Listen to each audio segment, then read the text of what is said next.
Thank you, Judge. Thank you, Commissioners.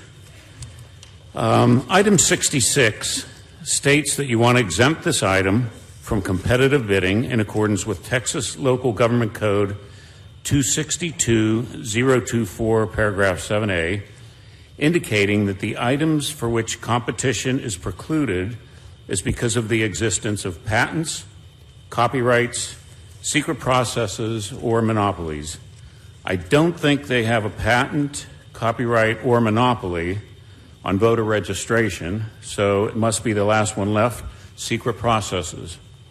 So in other words, they have a secret sauce. So what is their secret sauce?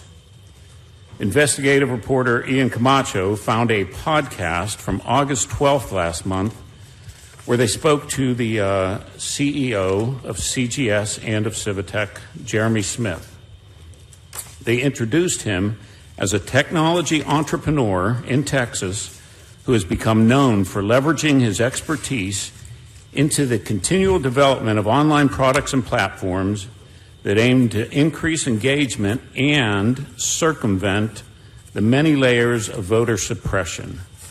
A little later in the podcast, CEO Smith states, Texas is a voter-suppressed state, and we are uniquely the worst at it because we require VDRs to be registered by the county. He feels that the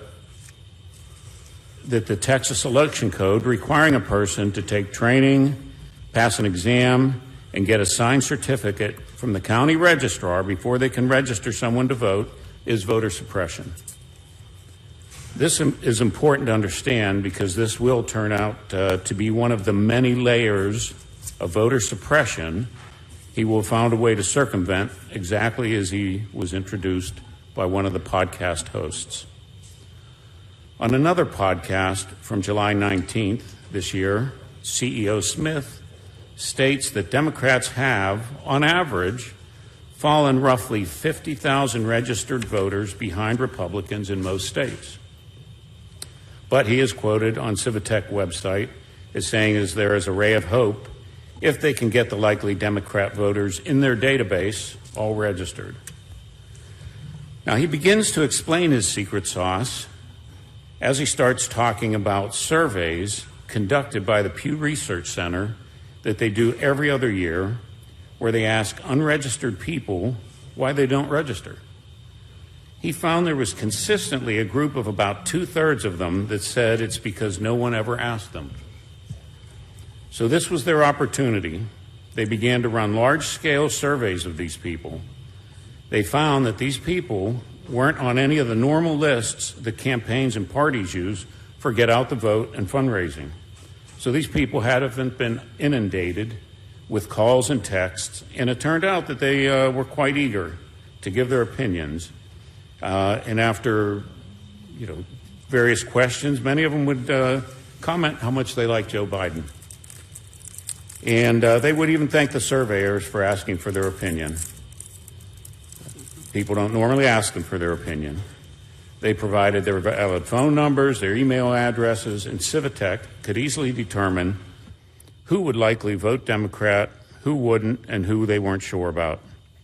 The CEO Smith goes through their this whole explanation on this podcast. They have been building this database since at least 2018.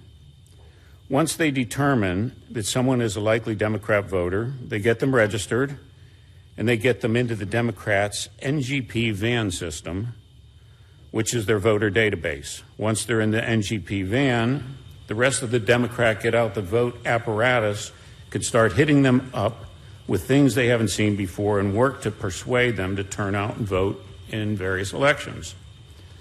He said going after this group in this way, they have gotten 300% better response rates than previously.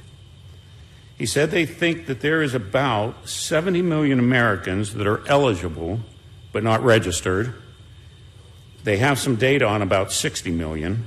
They have good address, phone, and email data on about 30 million, and they can screen that down to about 3 million likely Democrat voters they have identified across the country.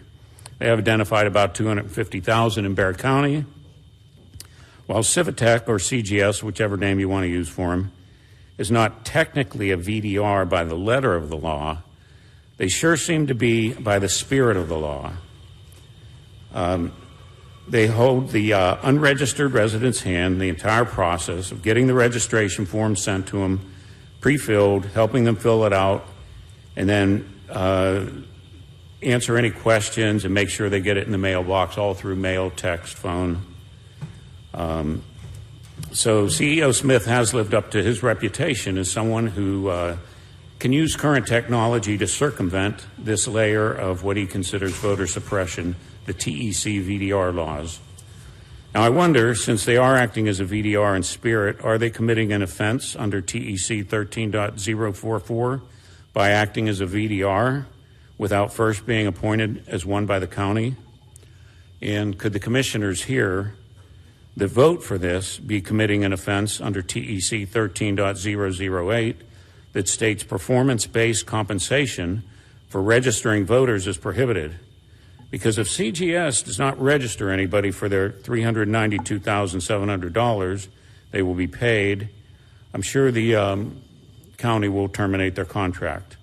If they register 200,000, they might get an extension. Wouldn't that be performance-based compensation? Another thing to keep in mind is they do say they're nonpartisan, but they focus solely on areas that are heavily Democrat and no areas that are on majority Republican. OpenSecrets.org shows that Civitech is donated only to Democrats, nothing to Republicans, nothing to independents. This county is $2.5 billion in debt, and this money should not be spent on a partisan project. Earlier, Commissioner Calvert mentioned that times are tough and resources are tight. So the money really shouldn't be spent. If you do spend it, maybe you should spend it on improving the 911 system. We had the lady in here in July who her husband had a heart attack. She called 911. She was put on hold. She had to drag him out to the car, get him in the car, and drive him to the hospital. She had to hang up. They called her back, 10 minutes, 13 minutes later. So can you imagine if that was a child that was told, you dial 911, if there's an emergency, somebody will help you, and they're put on hold. So in finishing, if this item gets funded, it should really be considered a contribution to the Democrat Party of Bexar County. And if this court does vote to fund it, I do believe this will be a stain on the court. Oh, and one last thing, if you do open it up to bidding, I'll do it for $300,000. I will save the taxpayers $92,700. Thank you.